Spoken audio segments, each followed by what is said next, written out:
माँ, बहू आते ही तो तुम बदल गई। नई दुल्हन दीपा कुछ रस्मों के बाद सोफे पर चुपचाप बैठी थी।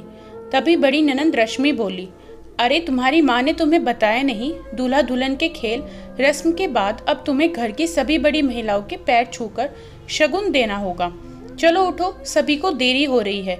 बुआ चाची जी, लोगों को तो निकालना है, वरना बाद में हमें सुनाएंगे बहू के मायके से तो कुछ आया ही नहीं। दीपा को याद आया, उसकी माँ ने विदाई के समय एक पर्स में अलग से लिफाफे बनाकर रखे थे, ये बोल कि जब भी कहा जाए तब निकालकर बड़े बुजुर्गों के पैर छूकर दे देना। दीदी, सुबह से एक ही साड़ी पहन रखी है इसने, सब क्या सोचेंगे, नई बहू के पास साड़ियाँ नहीं हैं। आप तो हमारे घर वालों को अच्छे से जानती हो, कैसी कैसी बातें बनाती हैं ताई चाची लोग। एक काम करते हैं, दीपा की साड़ी बदलवा देते हैं, आखिर इतनी चढ़ाई में चढ़ाई है, लोग भी तो देखें हमने कितनी महंगी बनारसी सिल्क की साड़ियाँ भेंट की हैं हमारी माँ ने। हाँ, तू सही कहती है छोटी।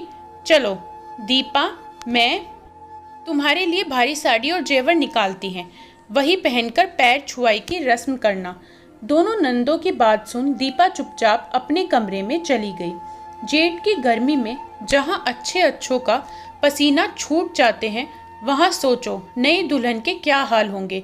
लहंगा, भारी साड़ी, दो दो चुन्नी, गठजोड़ा, भारी चुभते जेवर, करती क्या, किससे कहती नई बहू थी। और यहाँ तो जब से शादी तय हुई है तभी से दोनों नंदों का राज शुरू हो गया। सास विमला के तेवर अभी पता ही नहीं थे, क्योंकि शादी का सारा कार्यभार दोनों ननंदरानी शुभी शिवानी ने उठा रखा था। दोनों ननंद दीपा को कपड़े जेवर कौन से पहनने हैं, कैसे तैयार मेकअप होना है, सब बताकर कमरे से बाहर आ गई और अपने काम में व्यस्त हो गई। थोड़ी देर बाद जब छोटी ननंद शुभी उसे लेने पहुंची तो देखकर गुस्से में बोली, अरे दीपा, तुमसे कहा था ना दीदी के बताए हिसाब से तैयार होना, ये तुमने सस्ती भद्दी साड़ी क्यों पहन ली। देखते ही समझ में आ रही है तुम्हारी मायके से आई है। देखो ये मायके का लगाओ, वहीं छोड़कर आओ, ससुराल के नियम अपनाओ, नई दुल्हन हो, अच्छे से हैवी साड़ी पहनो। इतने में विमला जी कमरे में पहुंची और बोली, अब जो है जैसा है ठीक है, सब चुपचाप नीचे चलेंगे, जो भी बात है बाद में देखी जाएगी। और बहू, तुम बहुत सुंदर लग रही हो, चलो। इतना सुनते ही शुभी चुप तो हो गई, पर मन ही मन कसमसा गई। जब दीपा सबके साथ बैठी तो शिवानी भी गुस्से में थी। दीपा बड़े ध्यान से सबके पैर छूकर लिफाफा थमा रही थी। इतने में शिवानी बोली, अरे ये हमारी दादी माँ हैं, इनके पैर घुटनों तक दबा दबा कर पड़ो, बहुत आशीर्वाद मिलेगा। और ये दोनों बुआ भी बहुत बड़ी हैं, इनके भी पैर अच्छे से दबाओ, ये नहीं कि सिर्फ घुटना टच किया और हो गया। विमला जी दोनों बेटियों को देख रही थी, कुछ अलग ही रंग ढंग हैं दोनों के। तभी दीपा उनके पैर छूती है तो वे झट से उसे गले लगा कहती हैं, आज से मैं तुम्हारी सास से ज्यादा माँ हूँ, किसी बात की चिंता मत करना। उसके बाद उसने शिवानी दीदी के पैर छुए। शुभी की तरफ बढ़ ही रही थी कि विमला जी बोली, इसकी शादी भले ही तुमसे पहले हुई है, पर ये तुमसे छोटी है, जिसके पैर नहीं गले लगो। और मैं चाहती हूँ शिवानी भी अपनी भाभी के गले लगे, ताकि प्यार और अपनापन बना रहे। ना चाहते हुए भी दोनों ने दीपा को गले लगा लिया। अगले दिन बहू की पहली रसोई होनी थी। कुछ मेहमान चले गए थे, मगर खास लोग खाना खाने के बाद ही जाने वाले थे। शिवानी शुभी ने दोनों ने दीपा को रात को ही खाने का मेन्यू समझा दिया और कहा, वैसे तो मीना काम वाली तुम्हारी मदद कर देगी, मगर मीठा तुम्हें खुद ही बनाना है। और हाँ, पूजन से पहले चौके में कुछ भी जूठा गंदा नहीं होना चाहिए, ध्यान रखना। हमारी माँ ने हमें बचपन से ही सख्ती से नियमों में रखा है, इसलिए हम समझा रहे हैं। अगर तुमने रसोई में कुछ भी गड़बड़ की तो बहुत डांट पड़ेगी, इसलिए सावधान रहना। अपनी नंदों की बात सुन दीपा जैसे बौखला सी गई। इतनी सख्ती, हे भगवान, सोचा था पढ़े लिखे लोगों का घर है, कुछ तो छूट देंगे, मगर यहाँ तो 100 साल पुराने रूढ़िवादी रीति रिवाज आज भी चल रहे हैं। जब से इस घर में आई हूँ, ये नहीं होता, वो नहीं कर सकते हैं, इतने सारे नियम। आखिर कैसे घर में मेरी पार पड़ेगी? मैं तो राघव से कह दूंगी, निभाने दो तुम्हारी माँ बहन को ये नियम, मुझे लेकर दूसरे शहर बस जाओ, मुझे नहीं रहना ऐसे सिरफिरों के संग। दीपा सुबह जल्दी उठ गई अपनी पहली रसोई बनाने के लिए, या यूं कहें रात भर उसे नींद ही कहाँ आई थी। जैसे रसोई में पहुंची, साफ सफाई चल रही थी। विमला जी बोली, इतनी जल्दी क्यों आ गई? अभी तो 7 बजा है, साफ सफाई करवा रही हूँ। 9 बजे भी खाना बनाना शुरू किया, 12 बजे तक आराम से निपट जाएंगे।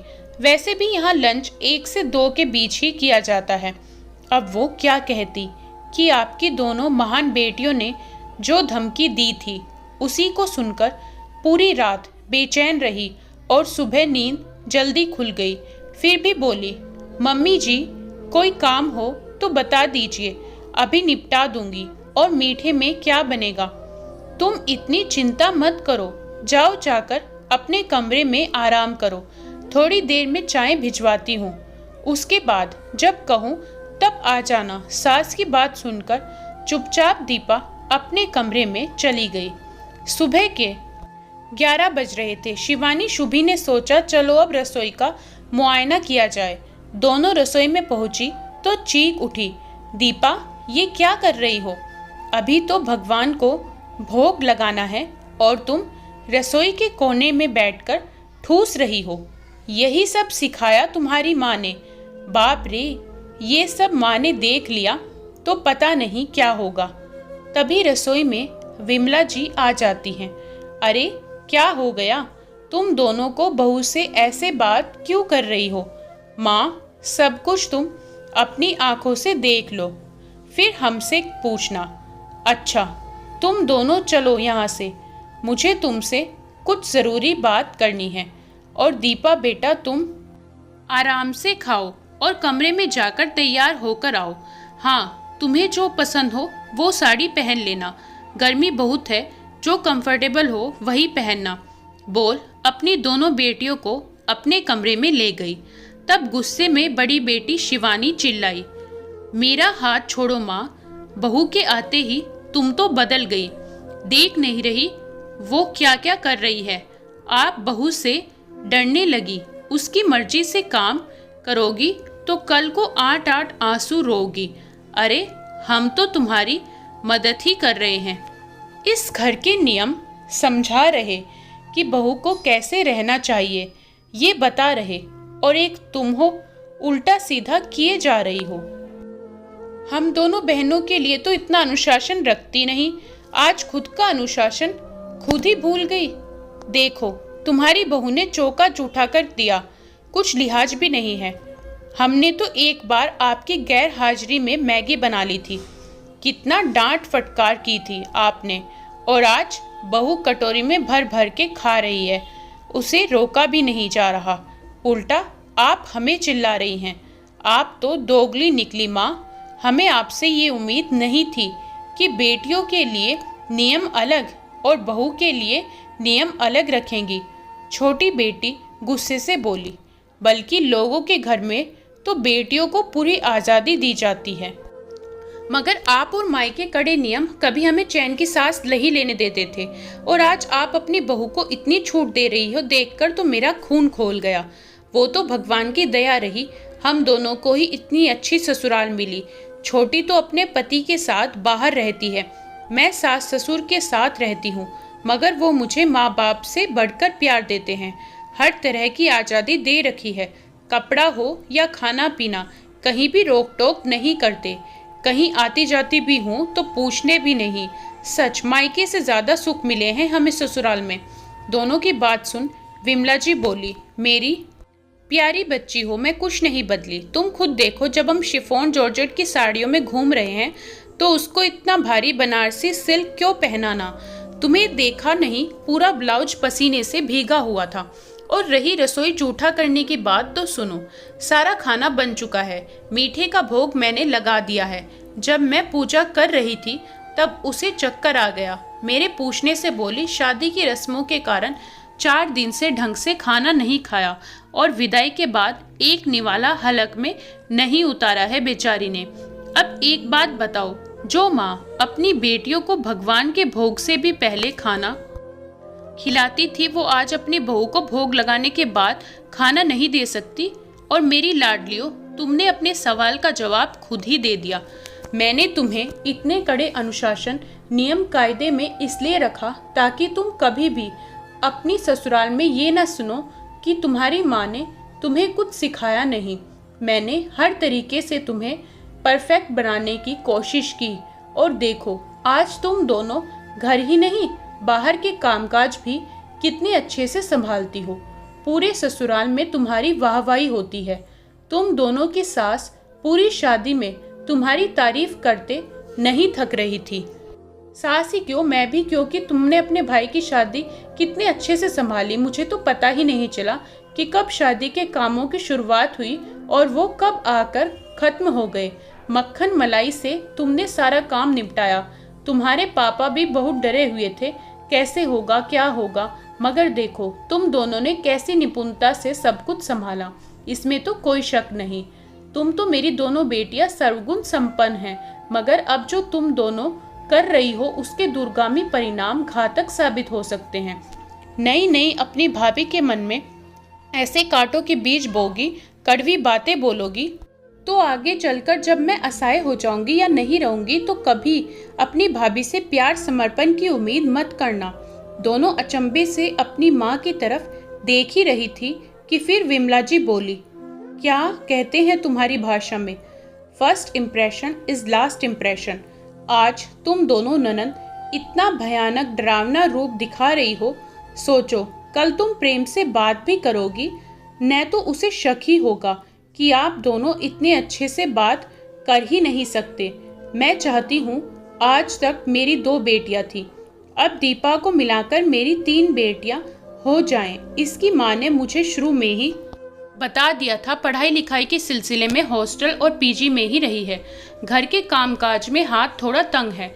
और हाँ, माना मैंने तुम्हारे भविष्य के बारे में सोचा, मेरी नीतियाँ कुछ अलग थी। अब हर माँ एक जैसी नीति तो अपना नहीं सकती, क्योंकि परवरिश के कोई नियम नहीं होते। हर माँ अपने हिसाब से अपने बच्चों को पालती पोसती है। तो मुझे उसकी माँ कमला जी की बातों में भी कुछ गलत नहीं लगा। अब हम चाहते हैं कि दीपा हमारे हिसाब से ढल जाए, तो उसे कुछ वक्त देते हैं, कुछ अपनी तरफ से समझाते हैं। देखना, धीरे धीरे वो भी तुम दोनों की तरह निपुण हो जाएगी। मगर अचानक से उससे इतनी उम्मीद करना, बात बात पर टोकना झगड़े का कारण बन सकती है। इसीलिए संयम से काम लेते हैं। हम तीनों मिलकर उसे अपने घर परिवार के नियम के बारे में धीरे धीरे समझा देंगे। मुझे पूरा यकीन है, जैसे तुम दोनों सीखी ऐसे वो भी सीखकर एक दिन मेरी दोनों बेटियों की तरह परिवार में सामंजस्य बैठा लेगी और हर जगह वाह वाह लूट कर ले आएगी। शिवानी शुभी दोनों एक दूसरे की तरफ देखती हैं। माँ की बात तो पहले भी सोने की तरह खरी थी, आज भी खरी है। ठीक ही तो कह रही हैं, हर जगह एक जैसी परवरिश नहीं होती। फिर हमारा भी तो कर्तव्य बनता है घर आए नए सदस्य के साथ प्रेम और सौहार्द से बात करना, न कि बात बात पर ताने तंज छींटा कशी करना। दोनों बेटियां एक साथ बोल पड़ी, माँ आपके चरण कहाँ हैं? आपको साष्टांग प्रणाम करना है। आपने तो हमें बहुत बड़ी गलती करने से रोक लिया, वरना हम दोनों मिलकर उस अकेली की क्लास लगाने में लगे थे। जो हमारी माँ ने हमारे साथ किया, हम उसके साथ करने की सोच रहे थे, जबकि जो भी हमारी माँ ने किया वो उनकी परवरिश थी। अब जो करने जा रही हैं वो उसका कर्तव्य है। थैंक यू माँ। पूरी जिंदगी हम खुशियों की तलाश करते रहते हैं, जबकि वो तो हमारे सामने होती हैं। बोलकर दोनों बेटियां विमला जी के गले से लिपट गई। दोस्तों, कैसी लगी आपको ये कहानी हमें कमेंट में बताएं। वीडियो को लाइक करें, शेयर करें और चैनल पर नए हो तो सब्सक्राइब ज़रूर करें।